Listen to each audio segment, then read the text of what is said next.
Olá, eu sou a Leca Rocha, atriz.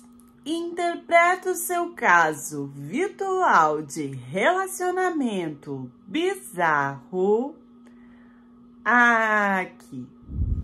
Eu tinha preparado um look super bonito aqui pra vocês, mas tá muito frio, então a partir de agora vocês vão ter que assistir com essa produção aqui, sempre de casacão, porque eu não tô conseguindo, de tanto frio que tá, não tô conseguindo nem contar a história direito.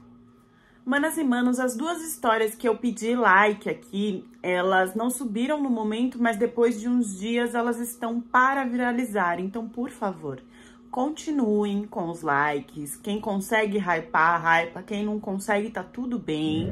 Meu amor, eu não sei qual é seu nome, então eu vou usar Vida, tá bom? E parabéns. Vida, idade, 35 anos, costureira. Eu tinha um sonho de ser aquela que viaja pelo mundo experimentando comidas, a gastronomia cultural do lugar e ganha dinheiro pra isso. Era só um sonho, né, gente? Eu nunca nem tentei. O máximo que eu fiz era postar sobre algumas receitas que eu sabia fazer muito bem na internet. Uma chegou a viralizar, mas eu acho que era porque era uma coisa simples que todo mundo digitava pra fazer, que é aquele pão de queijo do liquidificador e o bolinho de chuva também. E aí, entre esses vídeos que viralizaram, um árabe veio falar comigo e ele veio perguntar, assim, dicas sobre a culinária do Brasil e como que era. E eu fiquei abismada, porque ele já se apresentou falando que era chefe de cozinha. José, idade, 39 anos, chefe de cozinha. E tinha umas fotos de como se fosse um chefe importante lá nas Arábias, que depois que ele me falou que era no Iêmen. Iêmen, eu nunca sei pronunciar isso, gente. Eu vou falar Iêmen, mas às vezes eu solto Iêmen. Os meus vídeos eram coisas assim muito simples. E aí eu fiquei muito sem graça, porque ele vinha perguntando como se eu tivesse propriedade, não que eu não tivesse, mas eu achava que não era melhor, ele podia ter procurado um chefe, uma chefe brasileira. Mas ele disse que queria saber mais sobre as origens, dos temperos, e se tinha massa, das raízes, das cores da comida do Brasil. E tinha achado os vídeos que eu tinha postado muito interessante. Foi a partir daí que a gente começou a conversar. E aos poucos ele me contou que o interesse dele todo é porque ele queria, assim, abrir um restaurante aqui, talvez com as comidas árabes, ou talvez misturar as duas coisas. E ao invés, né, eu podia ter pensado na época dele estudar sobre isso, ele veio perguntar pra mim. Eu nem areava a panela pra fazer, era tudo muito simples. E aí eu não entendia, porque ele ficava falando que eu cozinhava com alma, com amor, que era diferenciada e que ele viria ao Brasil e tinha muito interesse não só em me conhecer, mas se eu pudesse direcionar ele em alguns lugares sobre o que comer. Eu tinha aprendido tudo aquilo com a minha mãe. E eu não via tanto valor. Quando eu falei que eu aprendi com a minha mãe, aí que ele ficou mais interessado ainda. E me fez a pergunta de se eu acreditava em Deus ou se eu era cristã. E eu falei que sim. E aí ele deu uma respirada aliviada no áudio. Acho que eu não falei pra vocês, mas ele era poliglota, tá? E falava muito bem várias línguas. E aí ele disse que então a gente poderia continuar e até fazer mesmo o que ele tinha falado, porque ele só teria contato com pessoas que acreditavam em Deus por causa da religião dele. Ele falava que ter fé e acreditar em Deus era a base de tudo, do respeito, e que ele não queria compartilhar nada com uma pessoa que não pudesse entender isso. Deixando bem claro que tudo que eu vou contar aqui, gente, não está no Alcorão. Não é seguido pela maioria dos muçulmanos. E, mais uma vez, como em todas as histórias aqui do canal, eles pegam essa parte de cultura e colocam como se fosse da cultura, como se fosse da religião, mas na verdade não é. Isso é só um spoiler, tá? Eu não tinha esse entendimento na época. Se eu tivesse, não tinha caído no que eu caí. Eu concordei com ele que Deus era muito importante, que eu colocava Deus na frente sempre que tinha uma situação difícil e que tudo se resolvia. E ele disse que então era por isso que a gente tinha se conhecido. Com certeza por causa dessa ligação.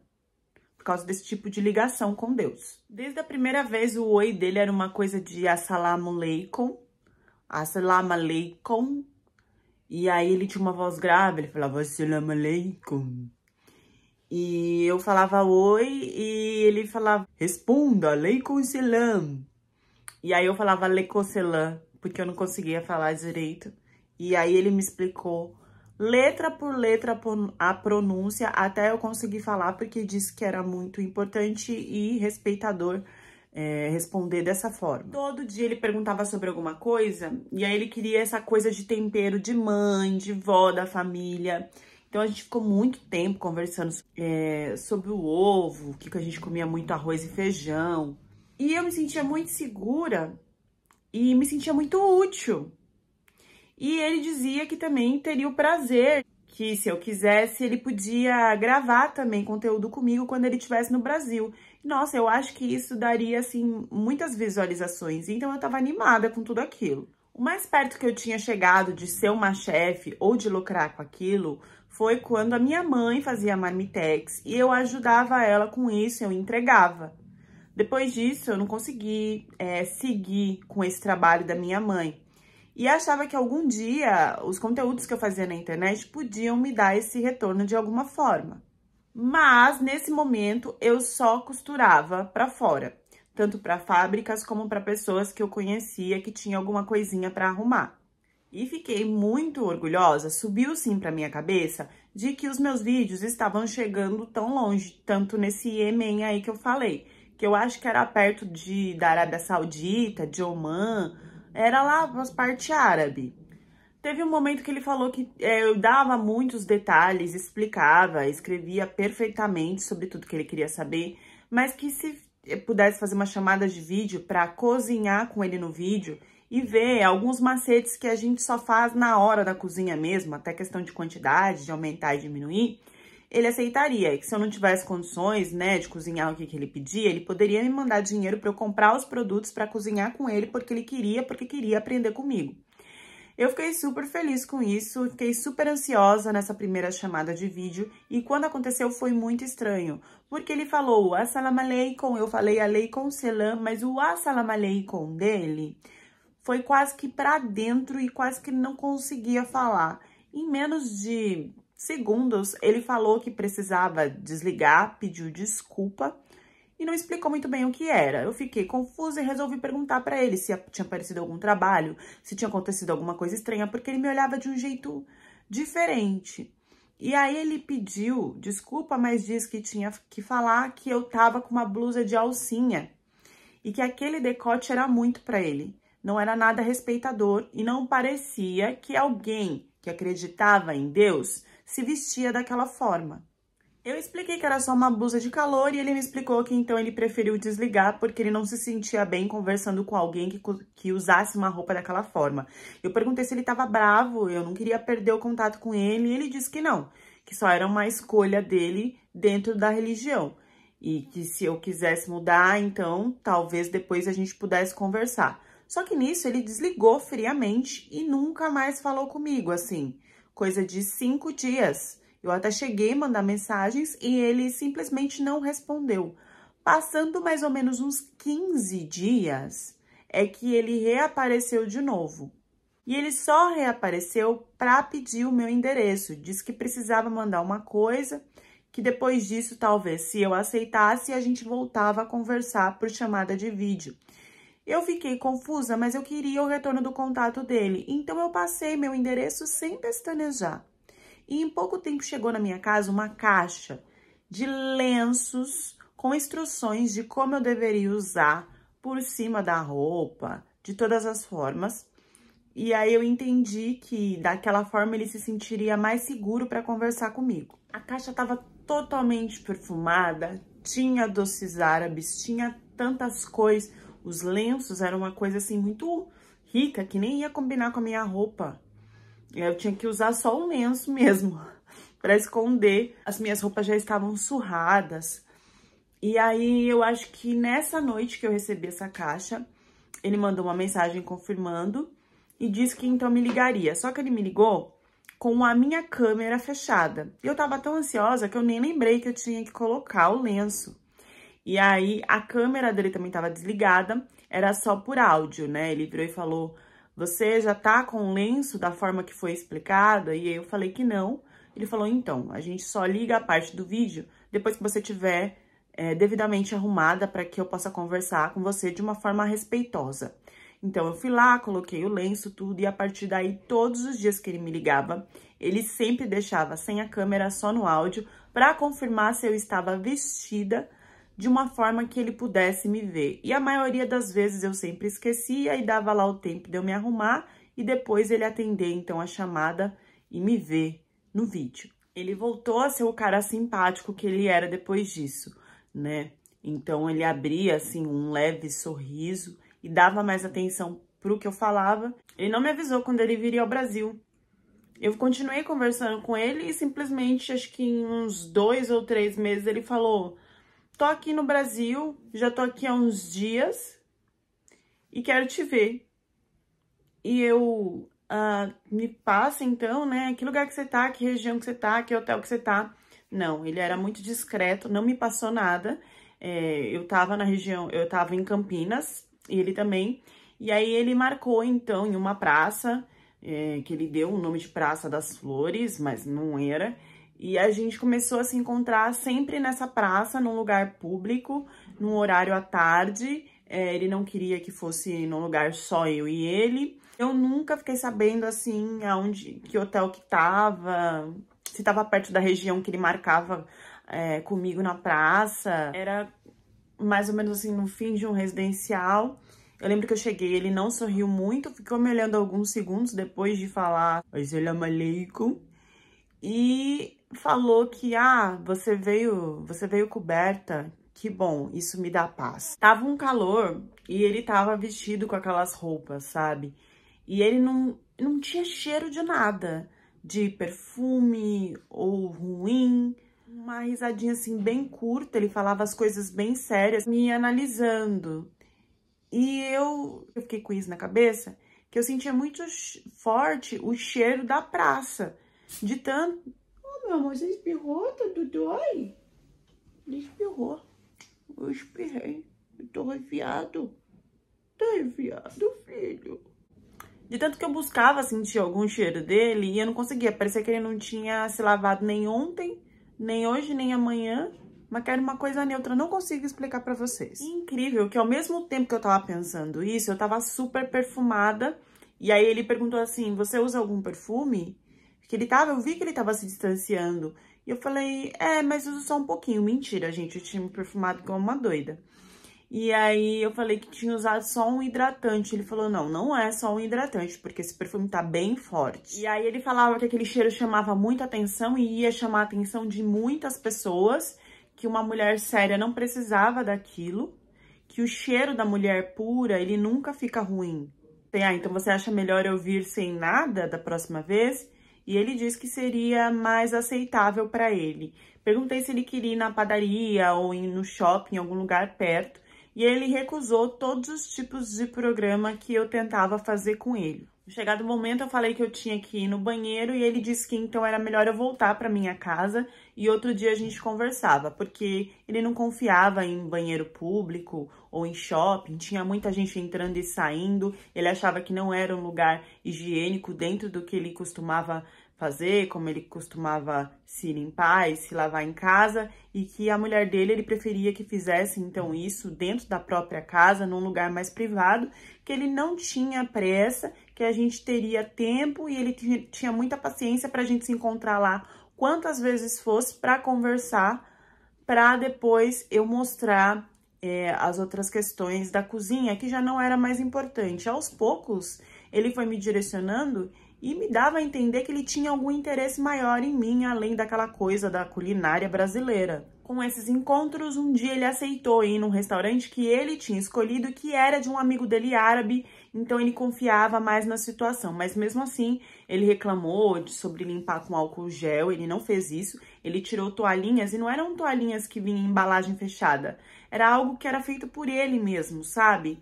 Eram umas toalhas dentro de umas sacolinhas molhadas, não sei muito bem com o que ele usava, só para limpar a mão, o pescoço e às vezes passar no rosto. Era uma higienização que ele fazia antes de se alimentar. Ele não tocou nos talheres. Ele tinha, e eram uns talheres com detalhes, assim, arabesco. Eu não sei se era de ouro ou não, mas ele me deu e também usou dele. E depois guardava em um recipiente todo muito bem decorado e muito bem limpo, que estava dentro de uma bolsinha que vinha com ele. Ele não usou álcool gel, ele tinha um negócio que ele borrifava também, que era uma água de zanzão com óleo de louro, eu não sei muito bem, mas era feito por ele, que aquilo tirava as impurezas necessárias. Aonde a gente estivesse, se desse o horário de oração, ele abaixava, ajoelhava com tapetinho ou sem tapetinho, e queria fazer a oração naquele momento. Não importasse o que estivesse acontecendo, se fosse no meio da rua, não importava. Depois de umas vezes ainda se encontrando nessa praça, ele disse que então no próximo encontro ele traria uma nova pessoa.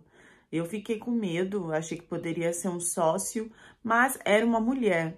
Era uma mulher que participava da mesquita da nossa região e que ele me apresentou e disse que gostaria que eu visitasse com ela a mesquita alguns dias para ver se eu gostava. E eu perguntei para ele o porquê de tudo isso e ele não pestanejou em olhar na frente dessa mulher e falar que ele me via talvez como uma futura esposa. Ele nunca perguntou se eu queria ou não. Mas com tudo isso que acontecia, eu tava gostando, eu tinha um sentimento por ele, mas eu nunca me abri porque ele não dava abertura para isso. Ele não tocava em mim, ele não chegava perto de mim. E aí ele soltou, olha, eu te vejo como uma pretendente para uma futura esposa, mas eu quero que você conheça isso primeiro para ver como é que você vai reagir. A gente combina mesmo se existe essa possibilidade ou se é uma ilusão da minha cabeça. Essa mulher, ela vestia um hijab e ela tinha uma roupa que era azul marinha, assim, né, com mangas do pescoço até os pés. Ela tinha um olhar, um jeito mais maternal, um sorriso sem os dentes. A gente vai chamar ela aqui de Hannah. Ela me deu oi, falou que o Youssef tinha falado muito de mim, que eu estava muito confusa, mas que ela também já tinha sido essa pessoa confusa e que se eu quisesse, a gente podia conversar sobre as práticas na mesquita. Eu nunca falei pro Youssef que eu tava confusa, mas sabe quando você vai indo na situação que você nem percebe? Quando eu vi, eu estava indo lá na mesquita, sabe, estudando nos encontros das mulheres. E eu não sei por que eu fui tão automaticamente nessa história. Eu acho que eu tava tão interessada nele de um jeito assim por dentro que eu não conseguia colocar pra fora porque não se tinha toque ou troca nenhuma com ele, que eu fui fazendo as coisas achando que aquilo ia fazer com que a gente chegasse até o ponto dele me aceitar, dele me escolher. Síndrome da escolhida. Ela tinha me dito uma coisa de que a minha cabeça era a porta da vaidade. E aí, quando você cobre a cabeça, então você abre o seu coração para Deus. E aí, eu lembro que o Youssef, depois de vários encontros que eu tive com essa mulher, ele quis me encontrar de novo nessa praça e ele soltou uma frase parecida. E aí, eu disse que então ele queria que eu usasse lenço.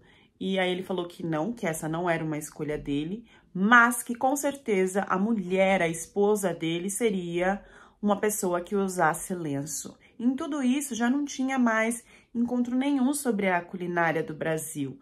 E eu resolvi questionar ele sobre isso. Ele disse que, na verdade, ele tinha me observado como uma pessoa que ele achava que poderia entrar para a vida dele e que isso foi mais uma desculpa do que tudo, porque se ele quisesse, era só ele fazer um workshop sobre as comidas do Brasil. E nem eu tinha pensado nisso desde o início. Ali ele disse que estava sabendo do meu comportamento, de como eu estava me adaptando e que sem ele pedir eu estava virando aquilo que ele imaginou que eu seria desde a primeira vez que olhou nos meus olhos em um vídeo na internet. Ele disse que eu não podia ser uma mulher jogada no mundo, que não tivesse um homem para proteger e que ele queria ser esse homem. Disse então que queria casar comigo. Não me beijou, não me tocou, não ajoelhou, ele só olhou seriamente nos meus olhos e falou: "Você quer casar comigo?" E eu automaticamente, sem 3 ou 4 segundos de respiração, respondi que sim, Parece que tudo dentro de mim já queria isso, mas eu não sei, eu tava escondendo inconscientemente. Ele disse que eu ganharia uma nova roupa, um novo mundo, uma nova forma de viver, um novo nome e uma nova casa espiritual. E a partir daí eu comecei então a usar o hijab. A cerimônia foi algo super simples, era só um homem de barba, eu e ele, e ali aquele homem explicava várias coisas sobre casamento, mas na maioria das vezes algumas coisas em árabe, mas ele fazia questão de me traduzir e parecia tudo ter muito sentido. E ali eu aceitava ele como marido e ele me aceitava como esposa, eu só, né, usava uma aliança super fininha, nada estrondoroso. A questão que explodiu mesmo foi a lua de mel, porque eu tinha conversado com as mulheres da mesquita e na lua de mel era o momento da gente ter o nosso primeiro contato como casal, que nunca tinha acontecido.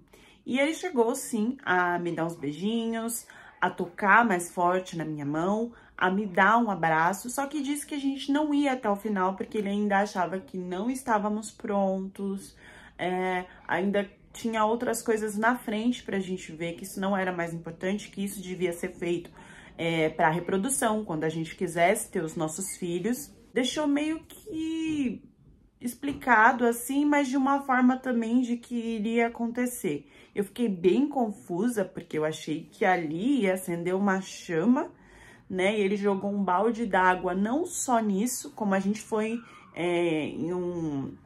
a gente viajou para uma região perto, né? E ficamos em um hotel. E aí, gente, quando ele tirou a bata e tudo, ele tava com uma roupa íntima muito surrada. E a gente deitou, e só aí, isso que eu acho muito estranho, eu não sei se ele usava alguma coisa nessa roupa, mas só aí que começou a subir um cheiro descomunal que eu estava achando e fiquei achando que era do quarto, que era a falta de higiene do quarto. Em um certo momento que ele levantou para ir até o banheiro, eu vi que tinha umas rodas de algo marrom manchando o lençol, que eu não conseguia explicar muito bem o que era, e que como eu não prestei atenção quando a gente chegou, eu achei também que era do hotel. Então, nós saímos de lá reclamando sobre a falta de higiene, sobre a sujeira do lugar. Aí, então, depois de muita conversa, trocamos de quarto, e esse quarto eu observei, e dessa vez estava tudo limpo. Só que aconteceu de novo a situação dele no banheiro, e aí dessa vez eu até cheguei a pensar que ele tinha pisado com o pé sujo na cama, mas ele não tinha saído para nenhum lugar descalço. No meio da noite, eu percebi respingos na roupa íntima dele. E aí eu não tive coragem de falar, eu achei que talvez ele tivesse com algum problema de dor de barriga e que não tinha percebido, e eu não tinha coragem de falar. Ele fez as orações, acordou, fez tudo como se nada tivesse acontecido e também não trocou a roupa íntima. Já para completar 2 dias, ele ainda não tinha tomado banho, e quando eu fui, ele falou que eu devia continuar com o jejum que a gente faria nessa lua de mel e que banho só seria à noite. Então eu fiquei esperando que ele também tomasse esse banho à noite. O que aconteceu foi que ele higienizava o pescoço, a mão, o rosto, os braços, que era aquilo que ele fazia na hora da oração. Mas o resto de tomar banho dentro do box, não. E quando eu questionei para ele o porquê, ele disse que se no Alcorão estava dizendo que dessa forma você estaria limpo para fazer a oração, que é o momento mais sagrado, então você estaria limpo para viver a sua vida tranquilamente por quantos dias fosse. E aí que eu percebi um problema já depois de 2, 3 dias, que mesmo que eu quisesse correr ou anular o casamento, não daria. Eu tomei banho e aí foi para acontecer finalmente a lua de mel. E aí foi que eu percebi o cheiro. E ele disse que só tomaria banho depois de se relacionar comigo, que era o momento onde ele estaria impuro, né? Depois do ato. Depois de tudo, então, ele tomou um banho muito rápido e eu não fui lá pra ver como que era o banho dele. Ele disse que a gente tinha que tomar banho separado, mesmo sendo marido e mulher. Eu achei que ia rolar aquela coisa junto, tal, não.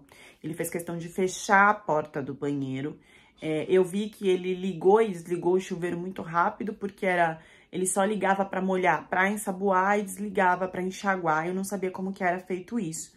Mas quando ele saiu de lá, pela cor da toalha, eu já fiquei desesperada, porque parecia que ele não tinha lavado tudo, já que a toalha dele estava em um aspecto de partes marrom, de partes ali bege pro marrom.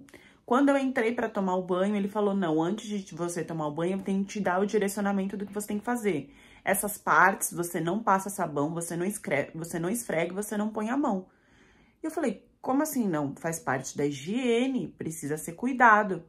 E ele disse que não, que principalmente a parte de trás era um lugar onde não se podia ter relação, tinha que se manter a pureza e que só de tocar ali, essa pureza já teria sido quebrada. Então, que eu não poderia limpar, eu não poderia esfregar e lavar com o sabão, para eu não me tornar impura.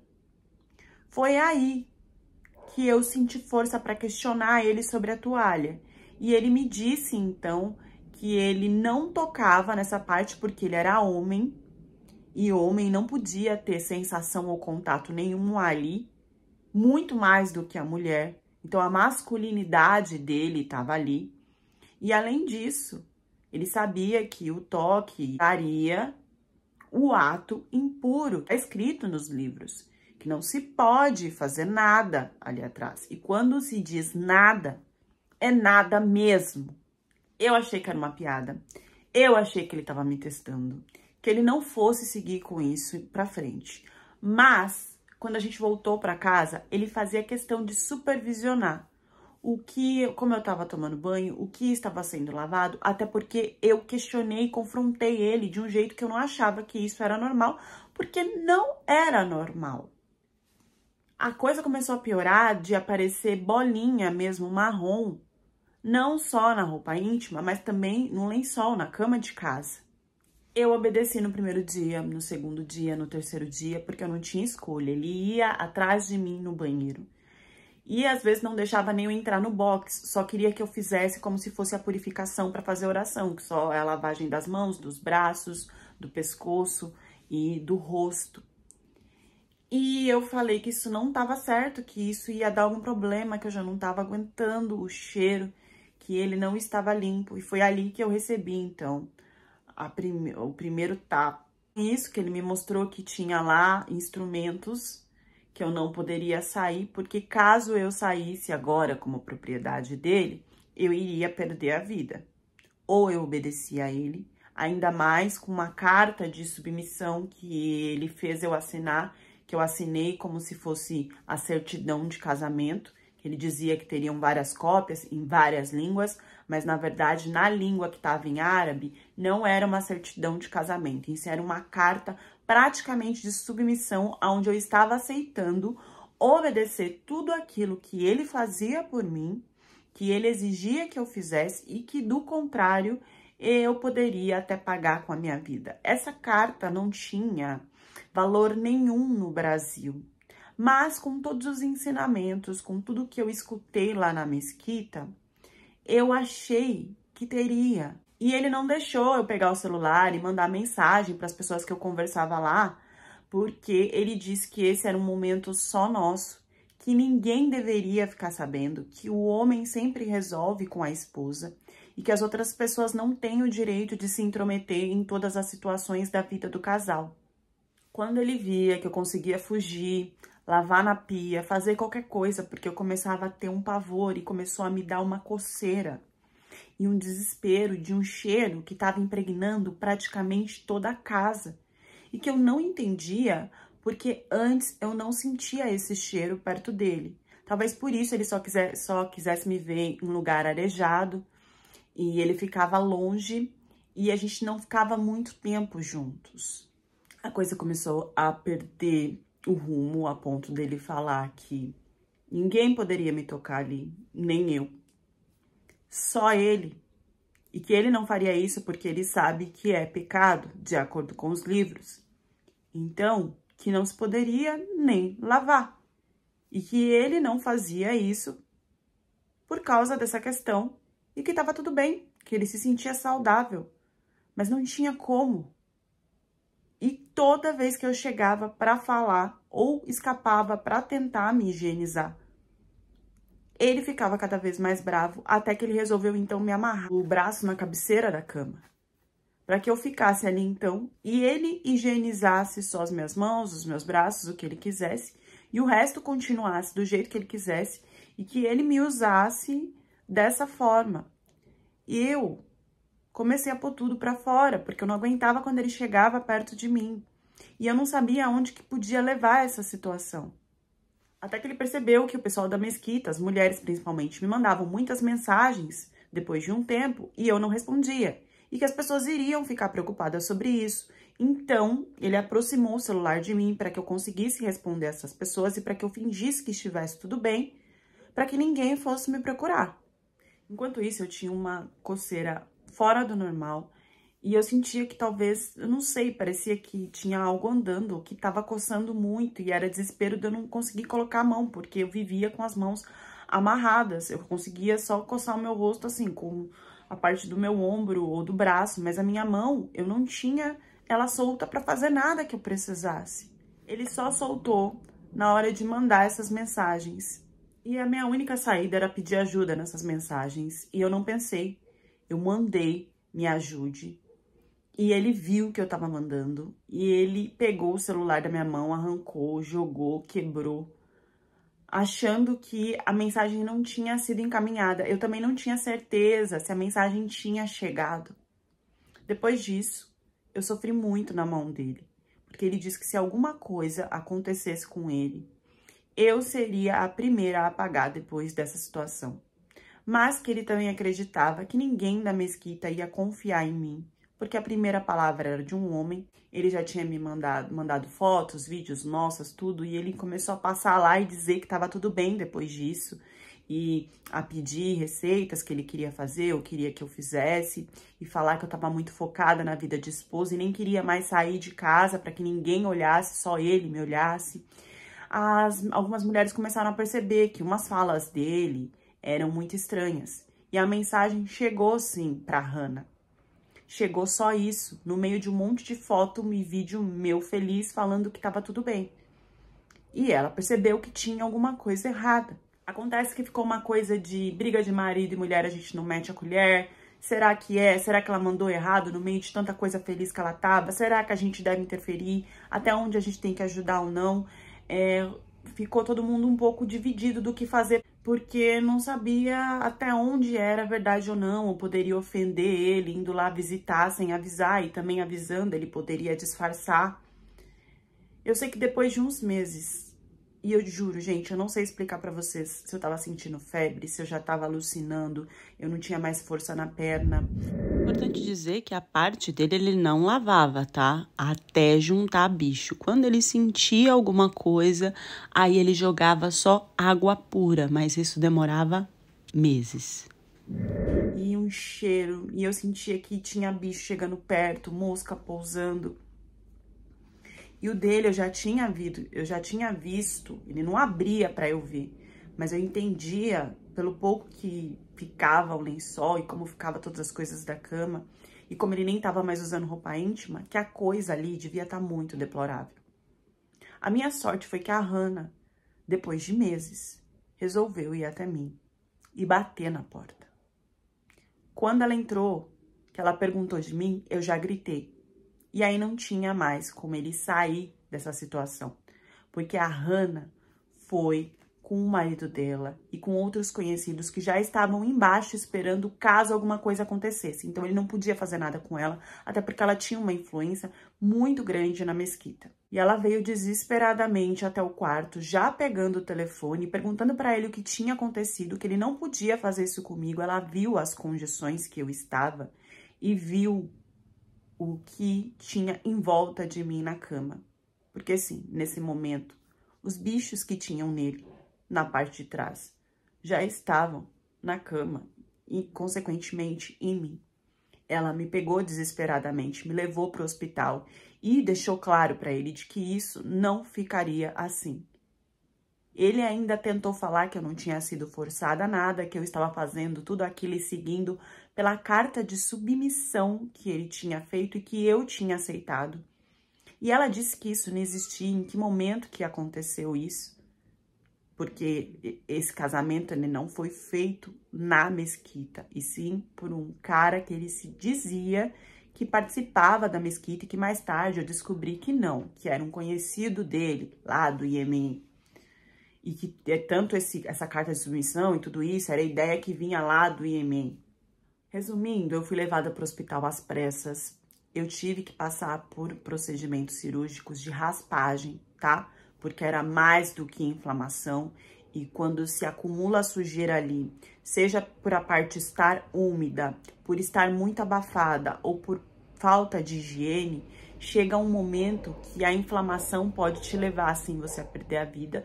E só raspando, cirurgia mesmo de retirada da sujeira, de bicho, de tudo que pode ter ficado ali, é que se pode salvar essa pessoa que ainda vai ficar um tempo em observação para saber aonde vai se chegar tudo isso que se infeccionou, que inflamou, pode ter corrompido grandes partes ou não ali daquela região até chegar a Depois que eu melhorei, minha médica acreditava nessa situação, mas a Hannah conseguiu a carta, rasgou na minha frente. Não só a carta, como todas as outros papéis que eu tinha assinado de casamento. Disse que todo mundo da mesquita conversou com ele, principalmente os líderes, que fez ele voltar atrás de toda a situação, não só de toda a situação, como também voltar para o país dele. Diz que tinham feito tudo isso para que eu já acordasse em paz e não precisasse pensar em denunciar, em fazer nada. Mas assim, depois de tudo que aconteceu, eu já não confiava mais na Hannah, mesmo ela tendo me salvado. Porque isso era uma coisa que eu queria ter feito, que eu queria ter ido até a polícia. E quando eu tentei fazer isso, mesmo com eles falando que ele tinha voltado, queria mais contato comigo, eles falaram que não era necessário. Mas eu achava que era necessário. Então, rolou aí um confronto de interesses, porque eles ficavam com medo de que todo mundo achasse que era por causa da religião, que todo mundo ia ficar mal falado. Por isso, eu demorei muito tempo para falar sobre isso. E depois eles entenderam que eu tinha que, mesmo assim, ir na polícia e falar tudo que tinha acontecido. Eu fiz tudo isso. Eles quiseram... Toda essa parte de casamento e tudo era só no religioso. Então, eu nem precisei correr mais atrás de nada. E ele simplesmente desapareceu. Mas eu também preferi não ir mais na mesquita e não manter mais contato com eles. Independente da Hannah ter me salvado dessa situação, eu não me senti 100% segura depois de tudo isso que aconteceu. Então, eu voltei à minha religião, que antes eu era católica. Não acho que eles sejam pessoas ruins, mas eu acho que eles não me apoiaram 100% na hora que eu queria correr atrás dessa situação com esse homem. Apesar também deles não me deixarem nessa situação e de terem me ajudado da forma que eles acharam melhor. Eu não tive respostas da depoente, mas eu deixo aqui o questionamento de que será que esse homem era mesmo de outro país? Será que ele voltou mesmo pro país dele? Será que ele fez essa viagem mesmo pro Brasil? Essa coisa de ser chefe de cozinha? Pra mim, tudo isso é invenção. E esse cara saiu de fininho da situação. Até porque mesmo ela colocando os dados, informações dele, é uma coisa que parece que não vai se ter retorno nenhum da polícia. Não por culpa da polícia, e sim por culpa das informações não baterem. De nada se ligar com nada. Apesar disso, os líderes, as pessoas da mesquita estão abertos a colaborar sobre qualquer tipo de informação que eles precisassem, mas mesmo assim, de nada adiantou. Deixem as reflexões de vocês nos comentários e até a próxima história do canal.